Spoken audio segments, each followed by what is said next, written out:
So, Coops, we're well underway in pre-season. What do you kind of look for in your role as strength and conditioning coach for these guys to really ramp up into the season? It's important. We try and give them a periodised plan. We try and progress things nice and steady for them. So what we try and do is we try and make things not easy, but there's a steady kind of increase in volume and intensity in the session. So hopefully by Christmas time we're training as hard as we possibly can, and that's all we want. We want each individual to improve as a person that improves as a team, so everybody's getting better and challenging one another, and that creates a bit better atmosphere, so everybody wants to improve and wants to get in the team, because that creates a lot of competition for places, which helps us then and helps Darrell pick a better team. With the weather the way it is, obviously it's raining, it's a bit dingy outside. How important is it to have these kind of facilities indoors? Yeah, it's brilliant for us. We can do a lot of stuff that we probably can't do outdoors, a lot of detailed stuff, especially footwork patterns and things like that we can do on a real good surface, and the coaches get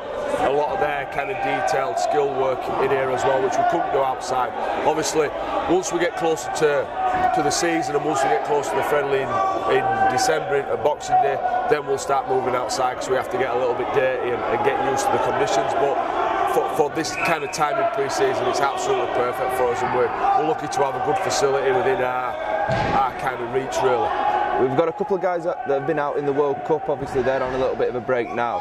How key is it going to be for them to come back in? Obviously they're going to have a shortened pre-season. How intense are you going to bring them along? Well, firstly, it's not ideal. Luke Gale is going to get basically a 2-week pre-season, which is ridiculous. He cannot be at peak physical condition in 2 weeks. It's physically impossible. So he's now training now. Him and Mike McMeekin are pretty much not having a break. They're constantly going, they're constantly ticking over. So when they come back after Christmas, after the well-earned break, which both of them deserve, they can hit the ground running. So Mike will have roughly a month to get ready for season, whereas Luke will only have a couple of weeks less than that. So it's really important that they kind of maintain where they are at the minute, so they're not too far behind once they get back into the skill, because they're straight back into pre-season. And the way we're going to have to periodise them is really kind of an individual. We're going to have to really monitor the load and make sure they're not doing too much, because one, we want them ready for the season, but two, we don't want to break them trying to cram a 12-week pre-season into 3 or 4 weeks. So we've got to be really kind of structured, and probably we're not going to see the best of them really